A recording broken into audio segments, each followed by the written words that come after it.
Hello there, and welcome to today's episode of the Easy EdTech Podcast. My name is Monica Burns, and I am so glad that you're here to join me today. If you want to make the most of education technology, aka EdTech, well, you are in the right place.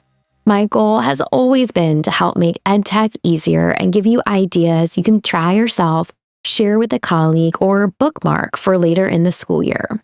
Every Tuesday here on the Easy EdTech Podcast, you'll hear stories from my time in the classroom, the work I do now with schools and districts, and my travels to different EdTech events. Get ready for solo episodes where I share some quick tips and stories, and interviews full of practical ideas and stories from new guests each month. If we mention something you'd like to check out, make sure to click the link. You'll find it in the episode description or the summary area where you're listening to this podcast, or you can find every episode and all of the resources we mention by going to classtechtips.com/podcast, or by going to classtechtips.com and just clicking on the Easy EdTech Podcast button at the top of the page. This episode is sponsored by the blog at classtechtips.com.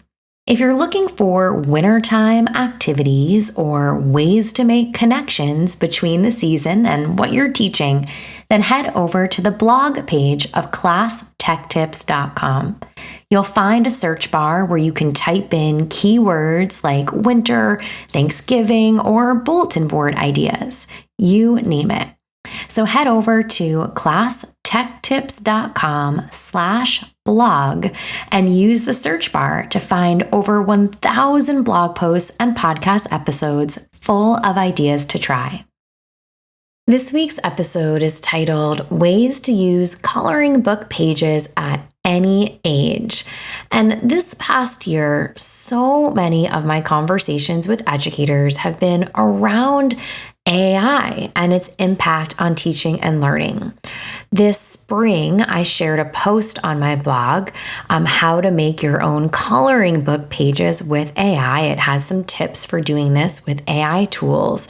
But today, I thought I would share a few more tips to add to this idea of making your own coloring book pages. So I'll link out to the steps for doing this with an AI tool. But even if you are not exploring AI tools for instructional planning this year, this can give you some ideas today for how to use coloring book pages with students of any age.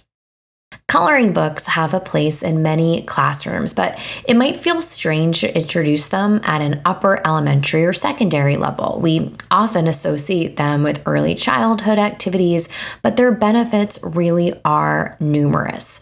Beyond fostering creativity, coloring can serve as a powerful way to promote mindfulness, enhance fine motor skills, and support a wide range of educational objectives in many different subject areas.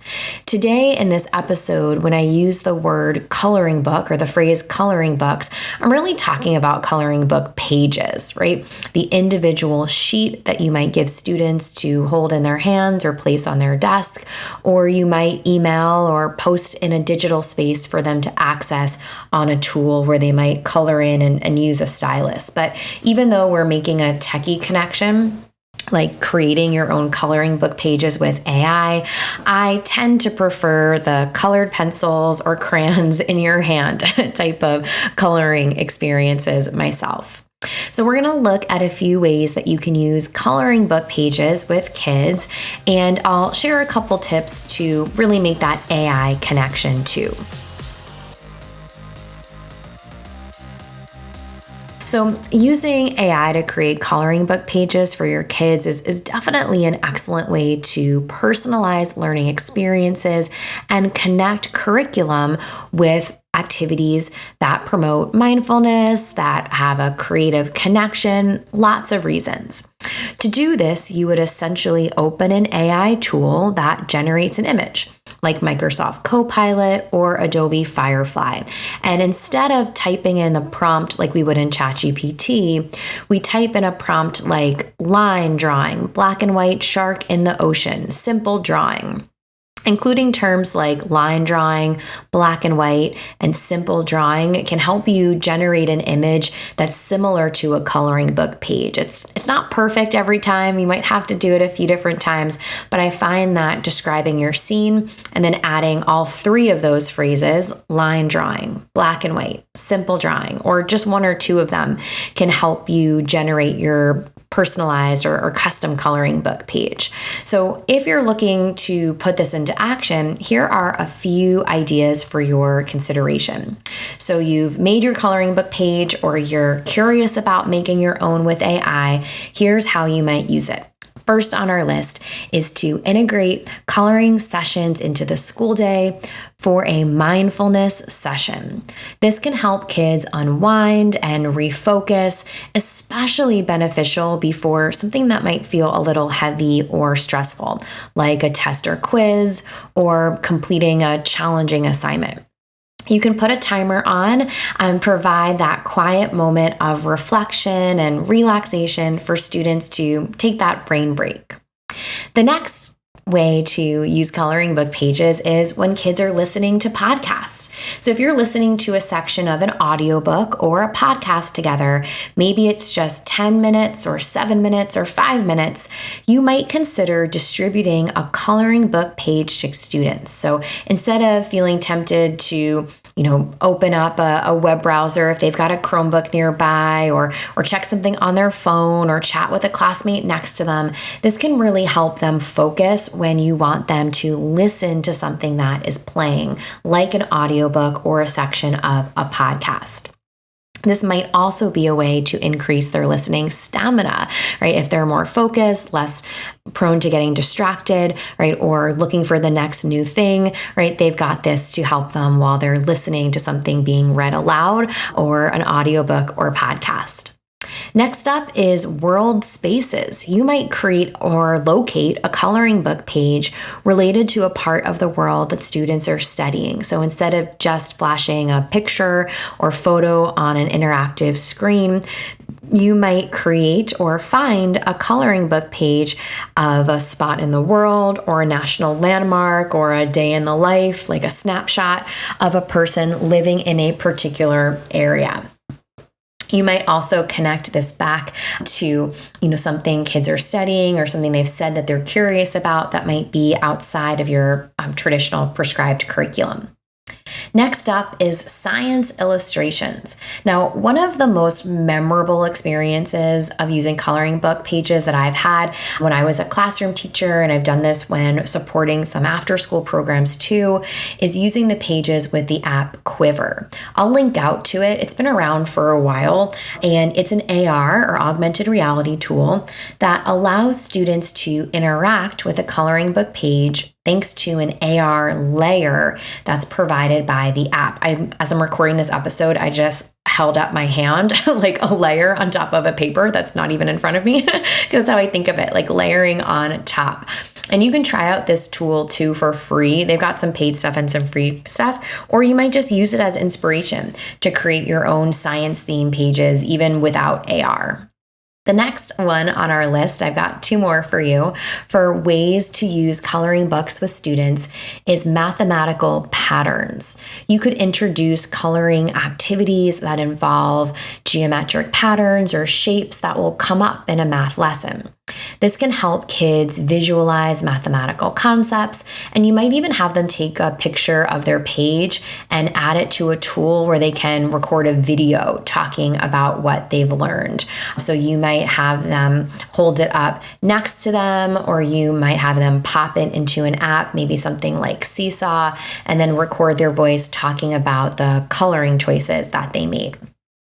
Next up is an ELA, or English Language Arts connection. For an ELA connection, you can locate or create coloring book pages for kids that connect to the setting of a book they are reading.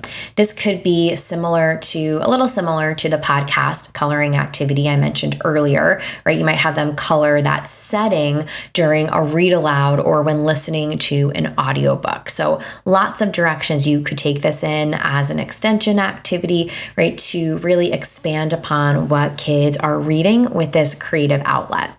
So AI tools definitely make this easier. If you've ever tried to do a Google image search for coloring book pages or blackline masters, as they're sometimes called, right? If you're searching for graphic organizers, you know that it's hard to find like the just right or the perfect thing for a group. So using the AI tools like the ones I mentioned earlier, and I'll link out to in the show notes, that can make this process a bit easier when you get into the swing of it. Just like anything, writing out a prompt the first time, you might not love what you get. It might take a couple tries to kind of get in that AI zone, but it is an opportunity to create some really custom, personalized resources for students. And I can't wait to hear how it goes for you, right, as you're exploring all of this school year. So keep me in the loop. Let me know as you're making some coloring book pages. If you work with a group and you're posting some of it on social, tag me in your Instagram stories or send it my way. So let's make this EdTech easy with a few key points from today's episode. Use AI to generate custom coloring pages. Integrate coloring to visualize math patterns, science diagrams, and book settings. Use these strategies for mindfulness breaks before tests or after challenging tasks. Keep kids engaged during podcasts, audiobooks, and read-alouds. Remember, you can find the show notes and the full list of resources from today's episode by heading to classtechtips.com/podcast and finding number 293. This episode is sponsored by the blog at classtechtips.com. If you're looking for wintertime activities or ways to make connections between the season and what you're teaching, then head over to the blog page of classtechtips.com. You'll find a search bar where you can type in keywords like winter, Thanksgiving, or bulletin board ideas. You name it. So head over to classtechtips.com/blog and use the search bar to find over 1,000 blog posts and podcast episodes full of ideas to try. Thank you for listening to this new episode of the Easy EdTech podcast. I love creating new episodes for you each week, but I could use a bit of help spreading the word about the podcast. Can you leave a rating or review on your favorite podcast app? Spotify will let you tap on the stars, and Apple Podcasts will let you tap on the stars and leave a 1 or 2 sentence review. Thank you so much for taking this extra step. It helps other educators find episodes like this one when they're searching for EdTech tips.